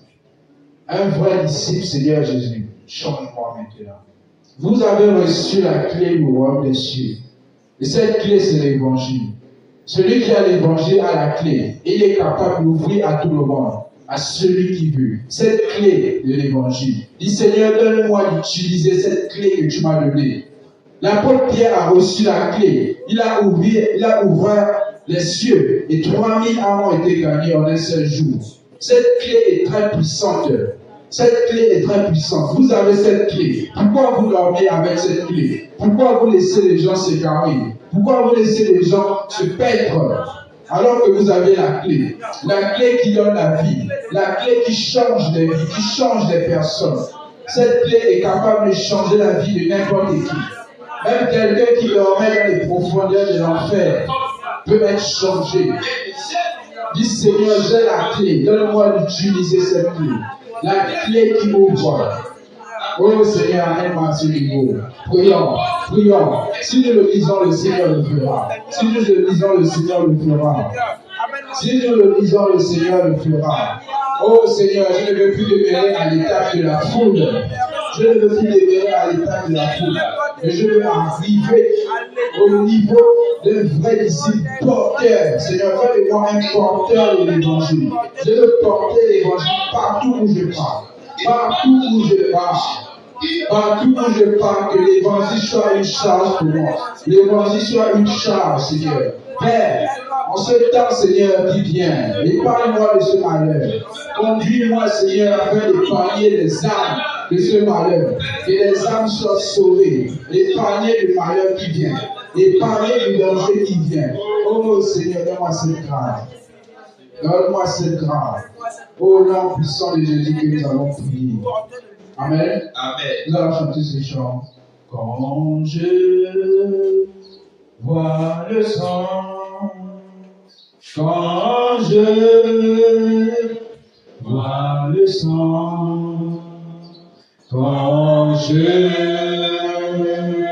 vois le sang, oui, je passerai par-dessus de vous. Quand je vois le sang, quand je vois le sang, quand je vois le sang, oui, je passerai au-dessus de vous. Amen. Je prie que le Seigneur, qui ne ment pas, qui ne trompe pas, qui est fidèle, qui est saint, qui est pur, qui est parfait, qu'il vous accorde la grâce d'être ce disciple parfait qui porte son évangile au nom de Jésus-Christ. C'est au nom de Jésus que nous avons prié. Asseyez-vous. Quand on écoutait le message, je me suis rappelé de quelque chose qui s'est produit avec moi en 2008, que j'ai observé en 2018. On était au culte, on m'a appelé. C'était pas moi qui prêchais le jour-là, c'est le leader qui prêchait, c'est le leader qui prêchait. Donc on m'a appelé. Alors nous avons deux sœurs qui sont venues. Il faut les faire la traduction en français. Donc, j'ai traversé le cabinet, je suis monté sur le micro, j'ai commencé par faire la traduction. Et quand j'ai fini de traduire le message, à la fin du culte, on devait recevoir les personnes en question. Ouais, des fois à la fin du culte, on reçoit jusqu'à 10 nouvelles personnes. Des fois jusqu'à 7 nouvelles personnes. Parce que, donc, le jour-là, elles étaient les deux, et je devais les recevoir personnellement. Dieu ouvre les opportunités. Quand il voit qu'il a un objectif qu'il met en vous, il ouvre les opportunités pour vous enseigner. Et quand les dames elles s'étaient venues avec une petite fille. Elle était, moi, particulièrement, j'étais content. J'étais content de les voir. Pourquoi? Parce que je voyais en eux quelque chose de différent. Bien qu'ils n'ont pas encore connu la sainte doctrine. Ils connaissent le message de la sainteté, mais une sainteté pas vraiment. Donc, à la fin, on a dit, vous êtes venus d'où? Parce qu'on veut. Parce que nous, on n'aime pas présenter les gens pendant que le culte est en cours. Donc, la première personne a dit, nous sommes venus du Lagos et nous avions décidé de porter l'évangile partout. Je voulais pleurer. Quand je voulais pleurer, ça m'a fait mal. Quand j'ai pensé, ils ont commencé à raconter les histoires. L'autre était infirmier total. Et l'autre était, j'ai oublié. En fait, c'est pas qu'ils chôment, ils ne sont pas des chômeurs. Ils sont en train de chercher l'argent. Non. Donc, ce que j'ai retenu, c'est quoi? C'est qu'ils ont fait une erreur. Il y a une qui a fait une erreur de se marier mal. Et pour raison de mal se marier, ça voulait contraindre sa foi. Et elle a jeté l'éponge. Et depuis là, elle a décidé de prêcher l'évangile. Mais elle a une fille. L'autre n'a pas un enfant. Donc les deux traversent jusqu'à ils sont déjà. En tout cas, c'est une longue histoire. Et quand je vais parler à Dieu, j'étais dans l'obligation de les présenter aux serviteurs de Dieu. On les a apporté le message, la doctrine des apôtres. Ils ont accepté. Ils sont missionnaires, mais ils ont accepté. Personne n'est plus grand que la Bible. Si quelqu'un vous montre qu'il connaît que la Bible, il est perdu. C'est que lui n'aura jamais la vie. Donc, et en même temps, le Seigneur a parlé au pasteur. Il les a dit, voici pourquoi Dieu vous a envoyé. Dieu a vu votre zèle. Il ne voulait pas que vous périssiez. Il vous a continué ici à cause de seulement cette vérité. Quand il est sorti en même temps, je suis parti les trouver une chambre. Il les a fait louer. Et après, ils ont continué de suivre. Bon, j'ai compris pourquoi Dieu insiste chaque fois. Pourquoi Dieu insiste chaque fois. Pourquoi Dieu insiste chaque fois à avoir des disciples. Dieu ne veut pas, il ne veut pas des dirigeants qui veulent régner. Dieu veut quelqu'un qui est disciple. Il se soumet. Quand lui-même il est venu, il n'a formé que des disciples. Si vous n'êtes pas disciple de Christ, vous êtes disciple à qui? Parce que le message que nous avons entendu, un disciple porteur de l'évangile. Porteur de l'évangile.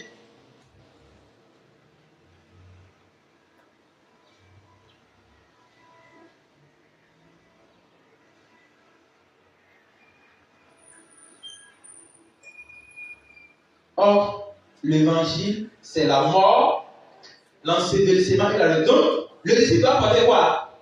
La mort de Christ en lui. Il doit porter l'ensevelissement et il doit porter la résurrection. Et j'ai capté une partie. Quand il voulait sortir, le Seigneur m'a dit, prends ton crayon. C'est pourquoi je l'ai gardé. Parce qu'il va écrire quelque chose à la fin. Qu'est-ce que la Bible dit? L'apôtre Paul a dit, l'évangile que je vous ai remis, tel que transmis. Écoutez, je vous le dis, tel que réussi. Tu ne dois pas changer l'évangile. Tu vas aller prêcher, si tu voulais manier ça un peu pour que les gens acceptent. Mon ami, ça reste quelque chose. Nous ne devons pas changer l'évangile. Moi, je ne dois pas changer l'évangile. Je ne dois pas changer l'évangile. Je ne dois pas enseigner ce qui n'est pas dans la Bible. C'est l'évangile qu'on m'a envoyé prêcher. On ne m'a pas envoyé prêcher un homme de Dieu. On ne m'a pas envoyé prêcher une église. On m'a envoyé prêcher l'évangile. Si vous changez l'évangile, la Bible dit dans l'Apocalypse, c'est lui qui change, qui ajoute, et qui, ou bien qui retranche. Il lui sera frappé, lui-même sera frappé des malédictions écrites dans la Bible. C'est pourquoi, chaque fois moi qui suis ici, je prie, Seigneur, donne-moi la grâce de toujours dire rien de ta vérité. Rien que ta vérité. Je suis un humain comme les autres. Rien que ta vérité. C'est cette vérité qui me fait du bien.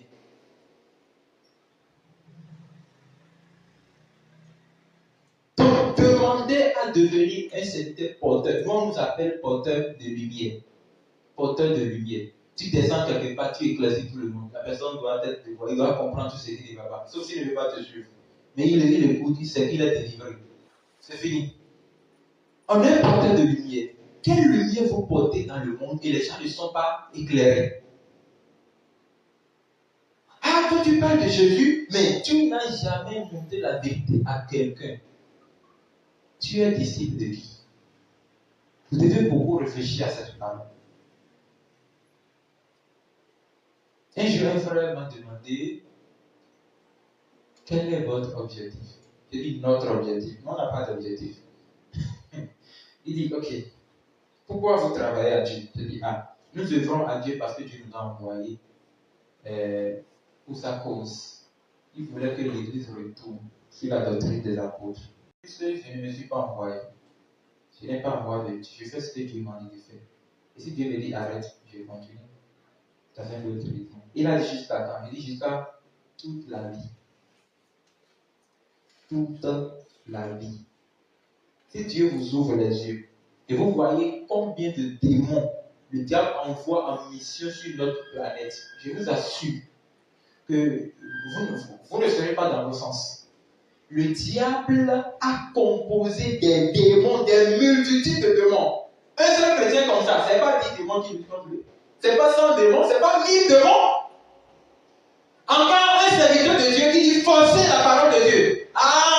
Non seulement les démons, mais les humains qui ont les démons en eux. Les gens que vous voyez sont des humains, mais ils sont le diable incarné. Ils sont prêts. C'est pourquoi nous ne devons pas changer. L'apôtre Paul qui nous a transmis l'évangile, le message de l'évangile tel qu'il a reçu. Si moi je change ça, Dieu le bénira. Si tu changes ça, Dieu te bénira. Ne changeons pas cette vérité. Ne changeons pas la vérité. Aujourd'hui, toi tu l'as écouté. Quelqu'un ne l'a pas écouté. Il peut se moquer de toi. Il a raison. Il peut te dire ce qu'il veut. Si tu changes, si demain lui il est sauvé, toi tu vas libre.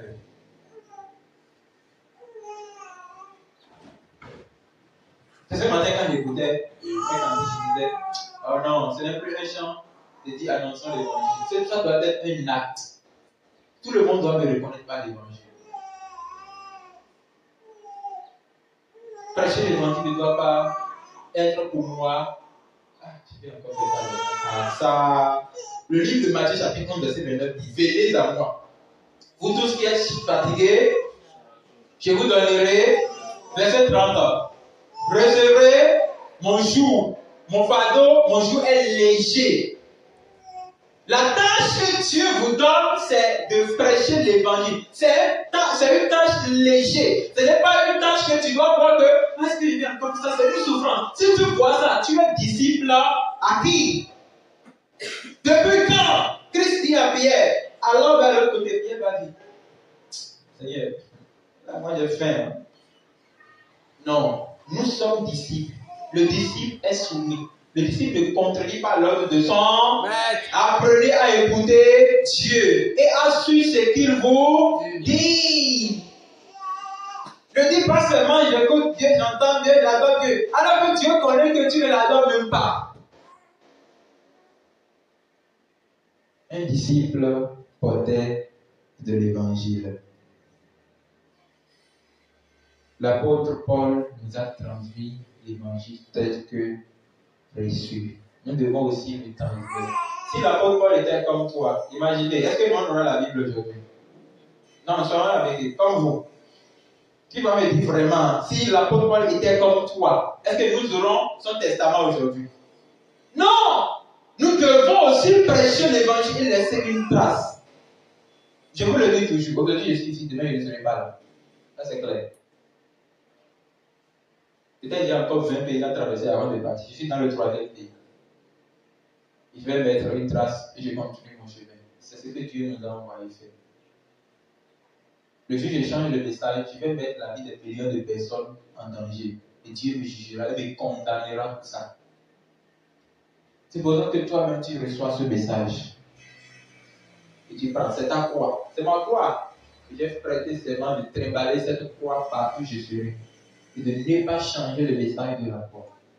Donc si toi-même tu reçois ça, tu prends ça, tu transmets le message tel que reçu à une multitude de personnes. C'est lui qui paie, c'est Satan qui paie. Il va voir qui. Mais dans ce monde que moi j'ai transformé méchant là, comment lui arrive à convaincre les gens? C'est ça qu'on appelle le mystère de la croix. Si les gens voient la croix, ils voient la mort de Christ en vous, ils voient que il n'est pas comme nous autres. C'est fini. C'est déjà un témoignage. Si lui-même dit qu'il ne croit pas, le jour qu'il dira, il tombera sur le portail du ciel. Cette parole l'attendra.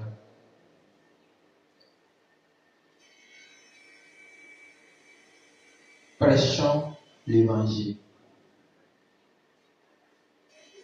Conformons notre vie à la vie d'un disciple. Un disciple n'a pas de choix. Je vous ai montré la fois passée, le dimanche passé, quand le frère Nicéphore a fait le message sur, voilà, comme le frère l'a révélé d'appeler ça, que un serviteur ne peut servir deux maîtres. Je vous ai montré ce qui s'est passé avec moi. Je vous ai au moins donné un témoin. C'est un peu cette partie. De comment on sait un maître pour avoir la même qualité comme lui. Genre, tu vois Dieu dans cette maison et tu es sûr que ce n'est pas que par flottage. Le disciple n'a pas de choix. Le disciple, il est soumis. Tu veux même dire, tu t'habitues pas comme ça au boulot, ta bonne telle personne vient. Tu laisses ce que tu fais, tu pars. Pourquoi? Parce que tu es en train d'apprendre. C'est ça qui me rend fort aujourd'hui. Le problème, c'est que nous sommes au 21e siècle où quelqu'un qui n'est pas soumis à la parole de Dieu veut servir Dieu. Il n'est pas un enfant de Dieu. Je vous assure. Si vous vérifiez bien cette personne, soit il est ignorant, soit il a un démon dans un corps humain. Le combat que nous avons ici, c'est que le diable a formé des démons dans les corps humains et ils sont en train de combattre avec nous. C'est pourquoi on avait dit dans cette année 2025, tous les missionnaires ont décidé d'utiliser toute méthode pour apporter le message. Et si toi tu écoutes ça, transmets à une autre personne, montre-lui que c'est lui qui n'est pas mort pour tes péchés. Peu importe le milliard qui va faire cette tête, peu importe les 10 000 enfants qu'il va payer, il demeure enfant du diable. Et s'il meurt, il va en enfer. Ça c'est clair. Si tu ne lui dis pas ça, ton sang, tu seras réclamé. Et la seule solution pour réussir à cette tâche, c'est nous focaliser sur la méditation et passer de temps fort dans la prière. En parlant avec le Saint-Esprit. La prière n'est pas seulement une formalité. La prière, c'est parler avec, l'écouter parler. Tu lui communiques. C'est pas prier, qu'on écoute. Non. Je veux prier. Je veux faire une prière que Dieu exauce. Je veux faire une prière selon la Bible. Quand je prie, Dieu n'exauce pas. Je dois me poser des questions. Quelqu'un qui ne prie pas. Toi, tu es là, tu ne pries pas. Et tu gênes comme il ne prie pas. Tu fais quoi à Dieu? Tu gagnes quoi à Dieu? Et tu ne pries pas. Tu dis rien à Dieu. Et tu veux gagner. N'essaye même pas. Dans la Bible, il y a des gens qui ont dit, ils sont entrés vers les filles marins. Ils ont dit, nous prions contre toi, au nom de Jésus, que Paul prie. Et qu'est-ce que les filles marins ont dit? Il dit, écoutez-moi bien.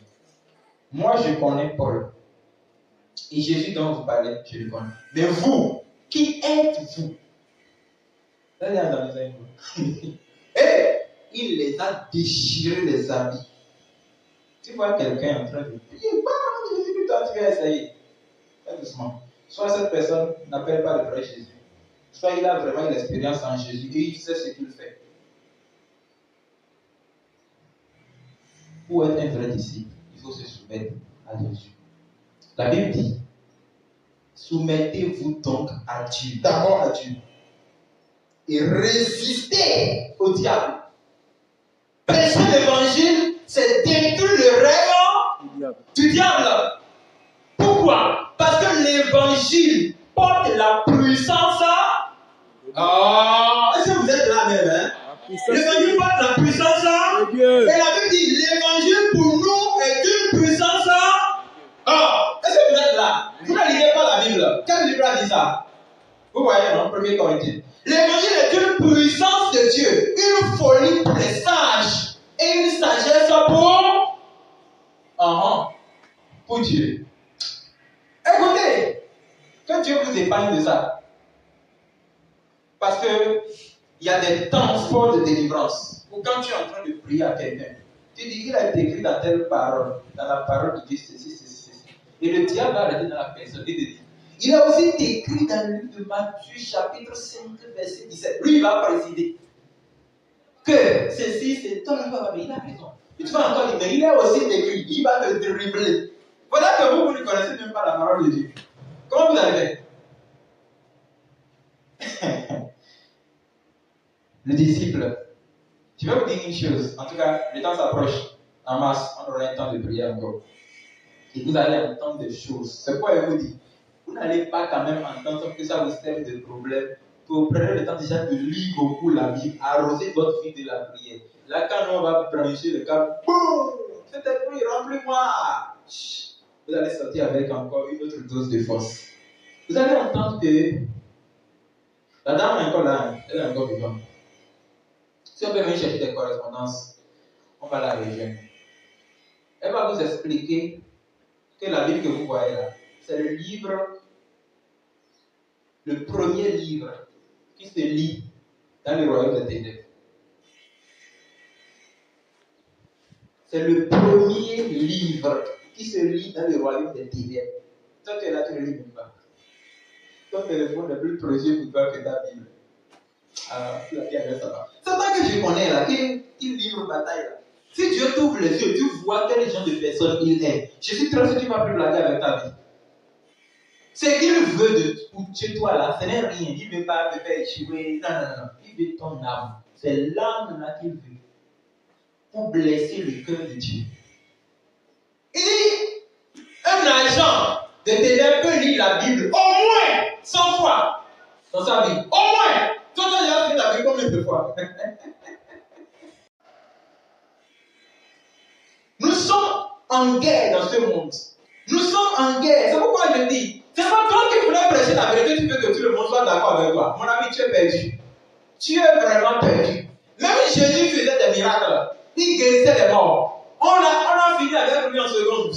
Et toi qui suis Jésus là, tu veux que tout le monde soit d'accord avec toi. Ah! Un vrai disciple doit ressembler à son maître. Si vous êtes disciple de Jésus-Christ, ressemblez à votre... Qui est notre maître? Jésus. Qui est notre maître? Qui est notre maître? Applaudissez pour lui. Applaudissez pour lui. Amen. Tu vas dire, Seigneur, donne-moi la force de ressembler à toi. Priez au nom de Jésus-Christ. La force de ressembler à toi. Je veux avoir les mêmes qualités que toi. Je veux parler comme toi. Je veux prêcher comme toi. Aimer comme toi. Dis-le.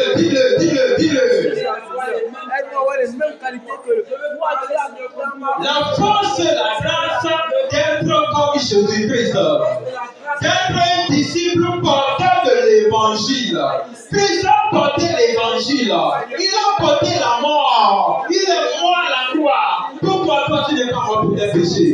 Tu parles de gens comme tu veux. Tu veux vivre comme tu veux. Tu veux te marier comme tu veux. Tu veux manger tout ce que tu veux. Tu connais personne. Tu ne connais personne. Tu ne respectes personne. Tu ne sais pas si c'est Dieu qui a venu ça. Tu dis ce que tu veux. Pourquoi? Parce que tu n'as pas les qualités du Christ. Aujourd'hui, Dieu veut te changer. Dis-le, demande, dis Seigneur, je veux porter les qualités qui sont en Christ. Je veux porter les qualités qui sont en toi. Donne-moi la grâce et la force de mener la vie de la croix. Je veux porter ta mort. Je veux porter ton ensevelissement. Je veux porter ta résurrection.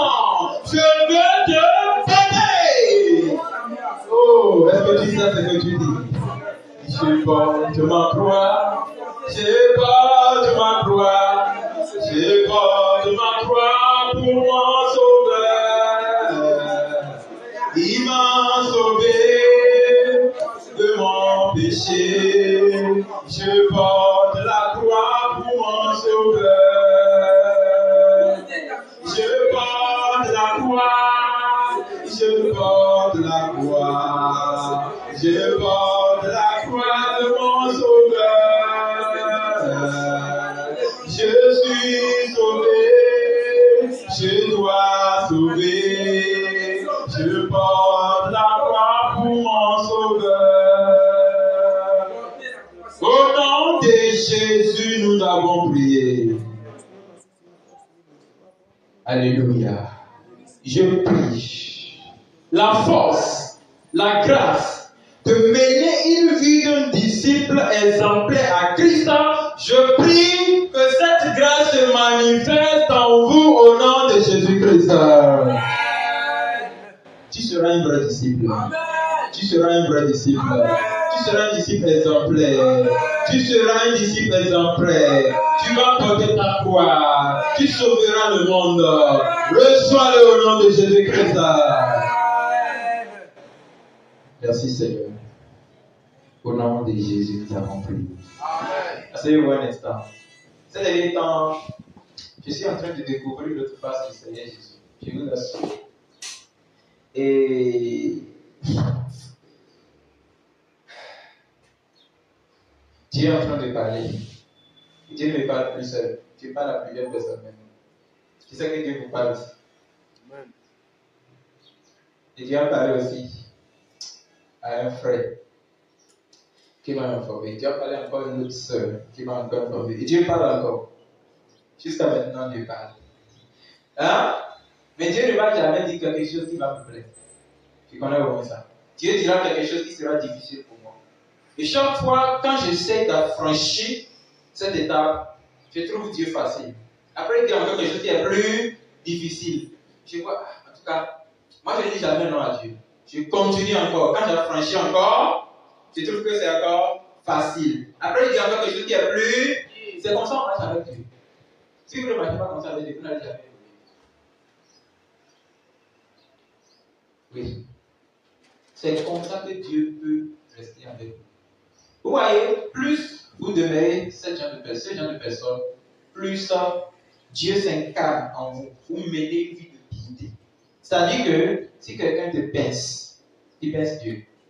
Personne ne peut offenser Dieu et rester sans punir. Je vous assure. Hein? Le jour, nous avons fini d'enseigner.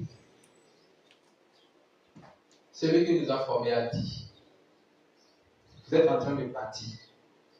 Certains iront dans plusieurs pays, d'autres iront de ville en ville, certains même dans d'autres continents. Si vous changez cette vérité, tout ce message que vous avez passé vous jugera et vous condamnera. Et tu dois dire avec.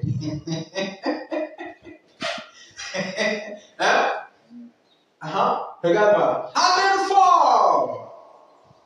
Oui, Dieu est en train de faire un pacte avec Dieu. Seigneur, le pacte n'est pas changé. Il n'y a pas ce soldat qu'on va former. On va l'envoyer en mission. Arrivé en mission, il démissionne là-bas. Vous savez comment ça se fait, non? On tire sur lui, on le tue en mission. C'est comme ça. Ça là, c'est pas la branche des policiers. Non. Il faut s'approcher des soldats, des colonels dans l'armée, des lieutenants dans l'armée, des généraux dans l'armée. Vous allez entendre. S'il n'est pas tué en mission, il revient, il sera démis de ses fonctions. C'est-à-dire qu'il a trompé la nation. Alléluia. Et tu vas prendre la Bible. On va te dire. Répète encore que c'est mon seul document et tu vas répéter. Mais jusqu'à ce moment, je crois qu'il y avait un nombreux parmi nous qui ne connaissaient pas ce pourquoi Dieu nous appelle. Oui. C'est quand moi j'ai continué, j'ai découvert que j'avais le ministère doctoral. Puis j'ai vécu beaucoup de travail à faire. J'ai pris ma vie en main. J'ai commencé par me chercher. Boum! Après, puis on voit quelqu'un au Nigeria. Boum! Après, l'autre part au Guinée. J'ai dit, le vent commence par tourner. Le vent commence par tourner. Je suis parti faire encore un autre séminaire. C'est le séminaire que tu peux faire un pendant 1 an. Tu fais le pendant 3 ans. Tu fais un peu. C'est là où on nous montre que, écoutez, bon, je laisse tout ça. Je dis la dernière parole que le frère m'a dit. Il m'a dit, mon frère, tu es appelé à porter le message de l'évangile. Rien que l'évangile. Le jour où tu changes ça, Dieu ne sera plus avec toi. Même plus tu continues, même si tu es en erreur, Dieu peut te corriger, t'aider. Mais si tu changes la base, l'origine même du message, Dieu ne va pas t'utiliser.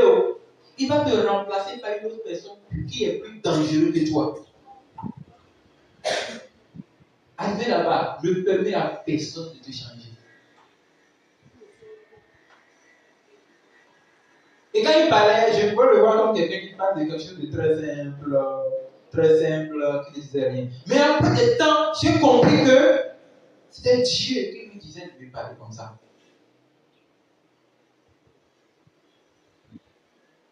c'est la seule manière d'œuvrer avec Dieu dans la vie du disciple. Vous voyez les disciples de Christ, personne ne peut les toucher. Lisez bien Jean 17. Il dit, ceux que tu m'as donnés, personne ne peut nous les arracher. C'est pas qu'on va les tuer avec ça, non, c'est même pas ça. On ne peut pas les porter à terre. Pourquoi? Parce qu'ils portent ce qui est en eux. Christ. Vous pensez que quelqu'un peut tuer Christ? Non, c'est lui-même qui s'est laissé tuer. Parce qu'il était venu pour le sacrifice. Écoutez, le Coran dit que c'était pas Christ qui est mort. Que la puissance qu'il avait, c'était pas lui, c'est Judas Iscariote. Christ a incarné en Judas Iscariote pour être mort. Parce qu'il ne croit pas que ce monsieur peut être mort. Donc, Christ, c'est pourquoi quand je voulais vous donner le document de la vie lumière, j'ai écouté et j'ai refusé d'abord. C'est encore là. Vous allez voir quelque part où dit, tout genou fléchit devant le crucifié. J'ai été crucifié avec lui, tout lutte contre moi. Le Seigneur transforme ton cas en 4 traits différents. Oui, portez ce message, prêchez-le. Si c'est difficile pour vous, dites Seigneur, permets-moi d'obéir. Mais toi, ne change pas ça. C'est ça qui est votre force. J'aimerais que chacun de nous tenions compte de cette parole. Je vous ai déjà dit, à partir de maintenant, parlons toujours pour Jésus. Utilisons toutes les méthodes que Dieu met devant nous pour gagner pour Jésus. Rien que pour Jésus.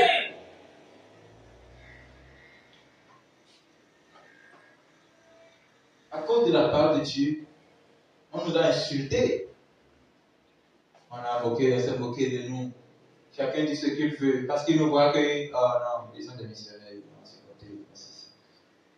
Un jour, ça m'a dépassé, j'étais à un frère. Écoutez, ce n'est pas parce que vous nous voyez en train de prêcher la vérité que nous ne pouvons pas avoir de l'argent. Moi, j'ai sacrifié ma vie. Et tout ce que je fais, j'ai sacrifié ça pour l'évangile. Mais ça ne refuse pas que je ne peux pas avoir l'argent.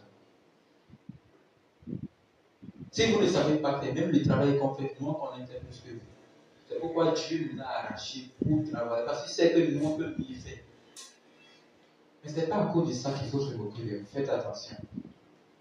Nous travaillons et nous prenons tout ce que nous possédons pour utiliser à Dieu. Et nous-mêmes, nous restons comme si nous n'avons rien. C'est la façon d'être confiant en Dieu. Vous vous souvenez du message de mercredi qui dit, quand vous partez, ne partez avec bien. Matthieu chapitre 10. Dieu n'a pas toujours changé. C'est une tâche difficile, mais nous sommes destinés à le faire. C'est pourquoi je ne peux pas me comparer avec quelqu'un. Pourquoi je vais me comparer avec lui? Dieu ne l'a pas mis devant quand Dieu voulait m'appeler. Dieu, il vous parle aussi. Vous avez une tâche à observer dans ce ministère pour gagner à Jésus. Et vous ne pouvez pas réussir cette tâche que si vous êtes un disciple. C'est à vous de réfléchir et de choisir si vraiment vous voulez porter. J'ai déjà prêté serment devant Dieu. J'ai dit, Seigneur, je porterai cette croix. Partout, je serai. Et si quelqu'un se lève contre moi, cette croix répondra. Pas moi. Écoutez, tu peux passer 1000 ans à parler de moi. Si Dieu ne me dit pas de te répondre, je vais tout entendre et je ne vais jamais te répondre. Si je te réponds, c'est que je ne suis pas, c'est pas moi. Vérifie bien, c'est pas moi. Parce que la croix ne répond pas. Hein? Je vais vous donner l'exemple. Il a crucifié à la croix. Ils ont craché contre lui. Il a répondu quoi? On a déchiré cet ami. Il a répondu. Il a dit Élie, Élie, la main sabachthani. Ils ont dit, tu appelles. L'homme, tu appelles Élie. Élie va venir te sauver. Il n'a rien. La seule chose qu'il a dit, Père, pardonne-le. Écoutez, le jour où Jésus va revenir, Pilate va se lever du tombeau et il verra que c'était lui. Et va lui dire, quand il reviendra, toute tribu de la terre se lamenteront à cause de lui. Même votre famille, même ma famille, ils vont se lamenter à cause de lui. Parce que nous, on s'est déjà enlevé. Mais ils ont refusé d'écouter la parole. Et ils vont regretter. Quand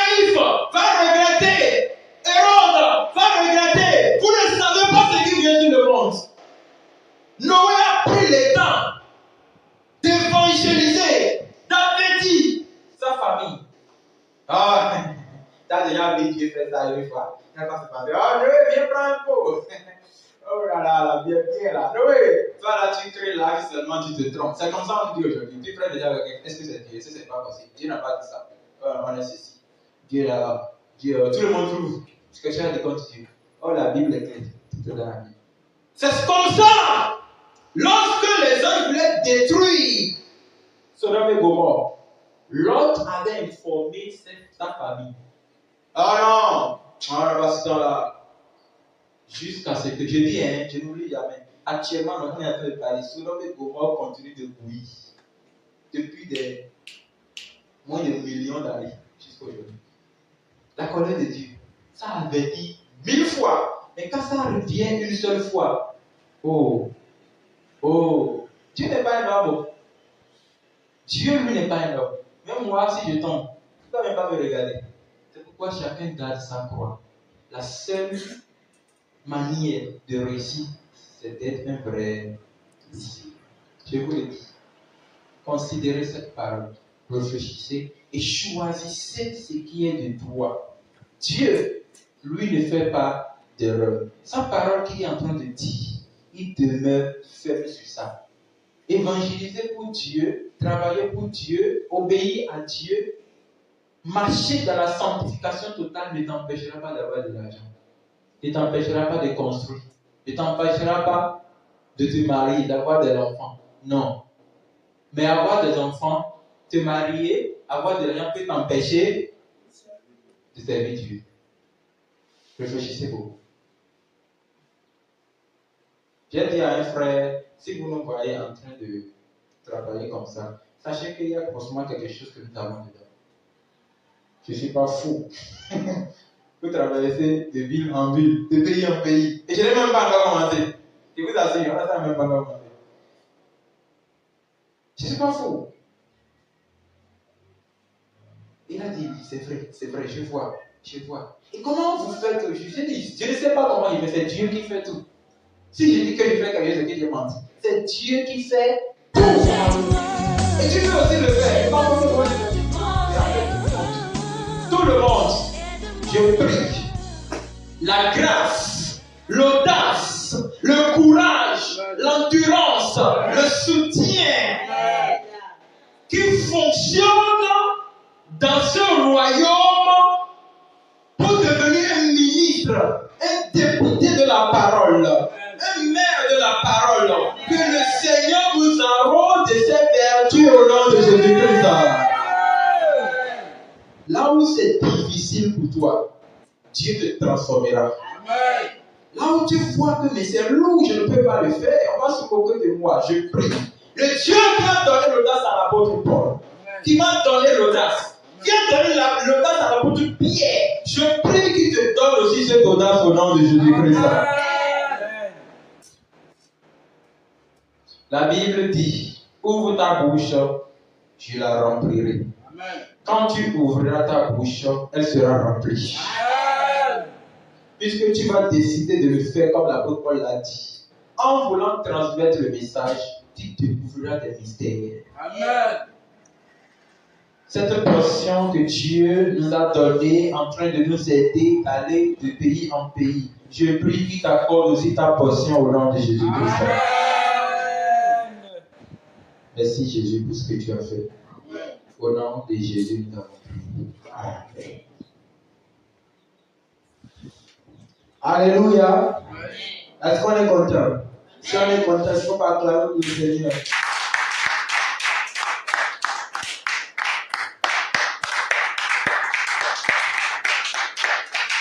Le Seigneur vient s'incarner en moi pour faire de moi ce que je ne suis pas.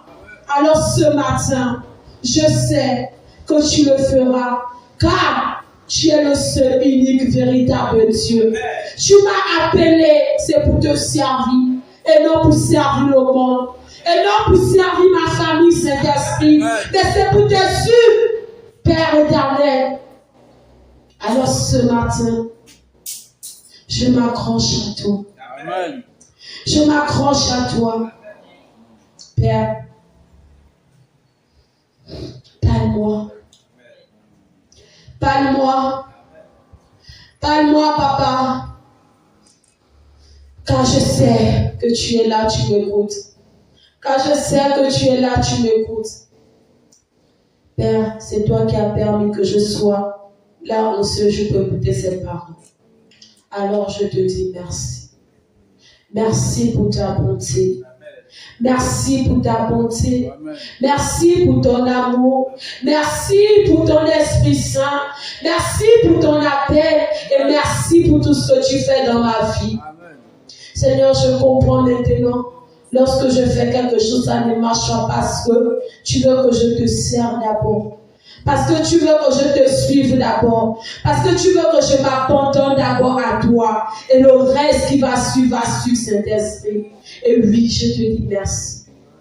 Je te dis merci. Merci.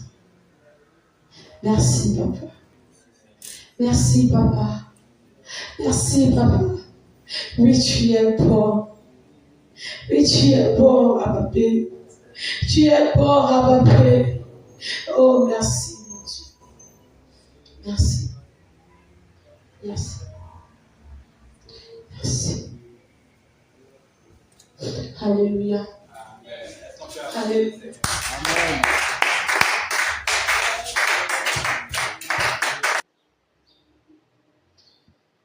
Le Seigneur Jésus est en train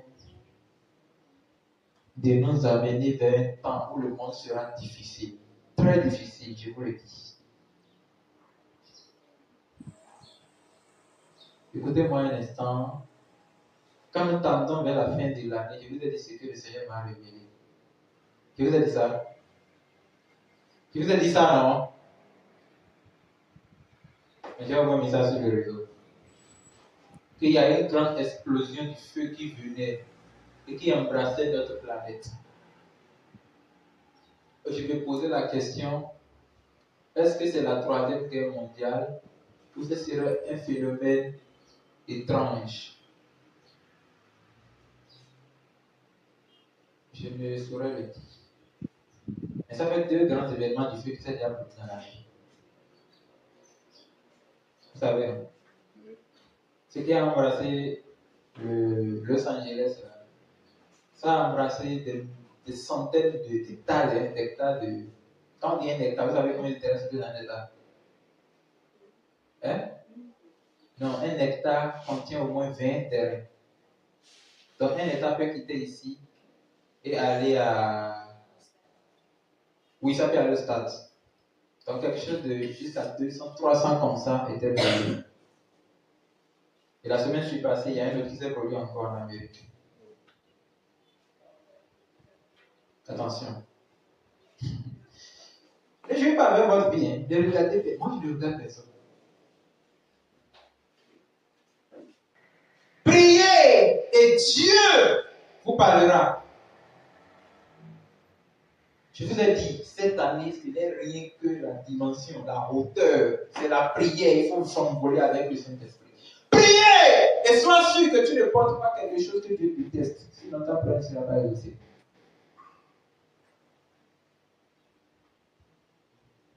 L'objectif du diable, c'est de voir les gens mourir dans le péché.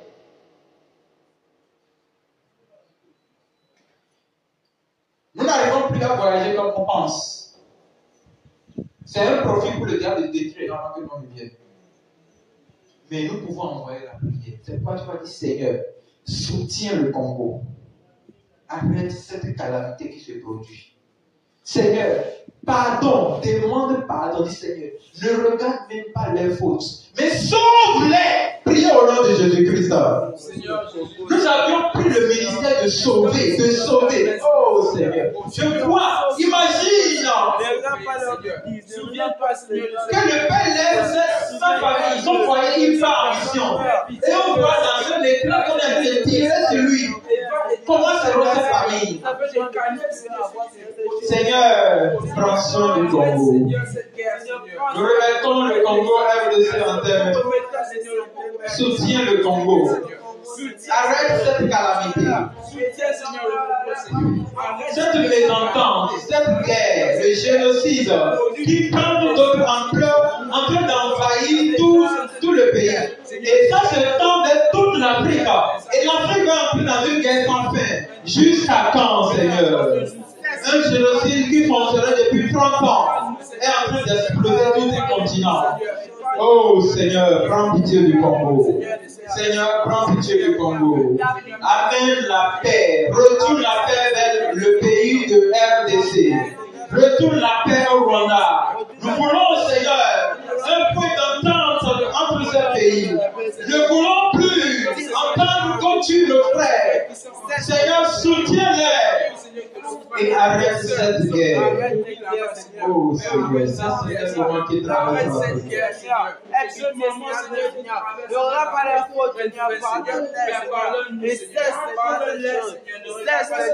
Au nom de Jésus, nous avons prié. Amen.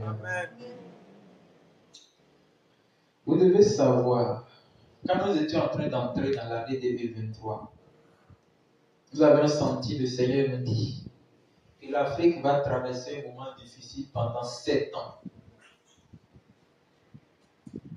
Et que dans la 7e année, elle va retrouver sa liberté totale. Ça a commencé depuis 2023. Ce qui s'est passé en 2023, on ne peut pas dire. 2024, c'est pire. 2025, ça reste encore 5 ans. Non, 6 ans. Jusqu'à quand? Ce sont les 7 années de malheur. Mais derrière ces 7 années, il y a encore 7 années de bonheur dedans. C'était le songe que Joseph avait et le pharaon avait eu quand Joseph était en Égypte. L'Afrique n'a jamais été indépendante. L'Afrique est toujours sous la France.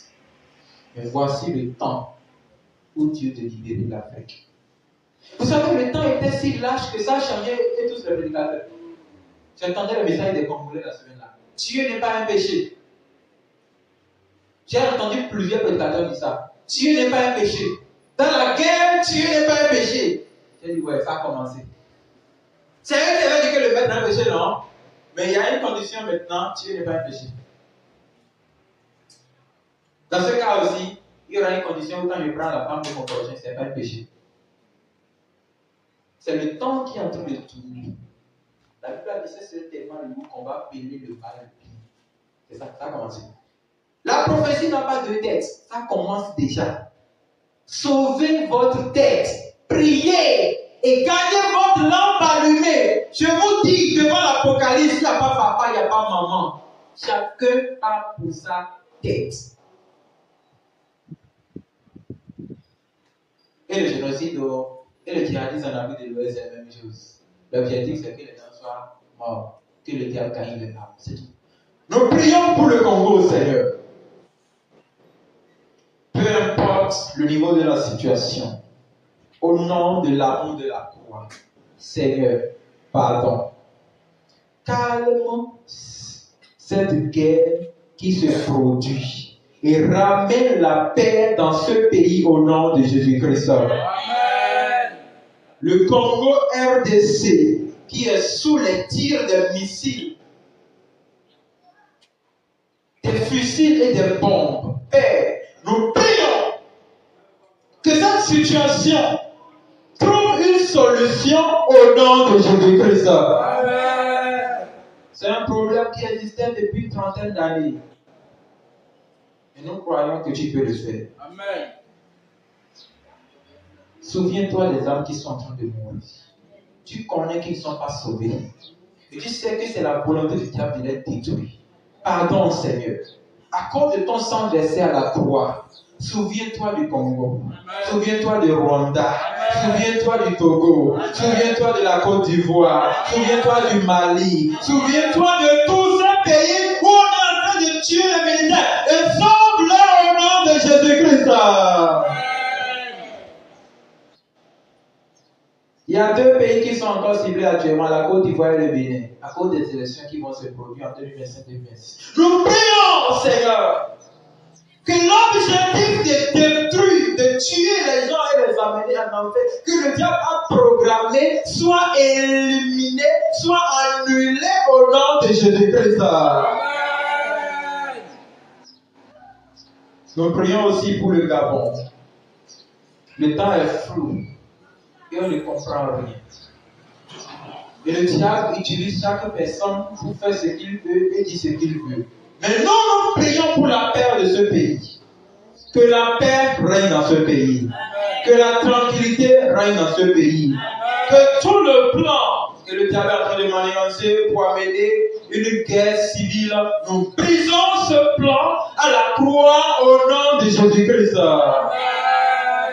Père, merci pour aujourd'hui. Merci pour ta parole. Merci pour le message. Bénis encore le prédicateur. Bénis toute personne ici.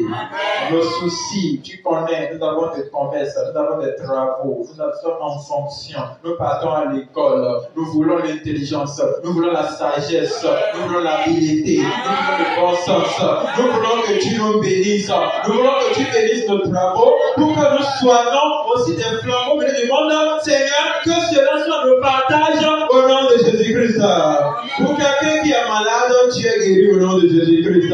Pour quelqu'un qui a un souci particulier qui fait des fois tu n'arrives pas à dormir, mon ami, ce souci a sa solution au nom de Jésus-Christ. Ce qui te dépasse cette semaine ne te dépassera pas. Tu vas régner, tu vas gagner des âmes, tu vas sourire.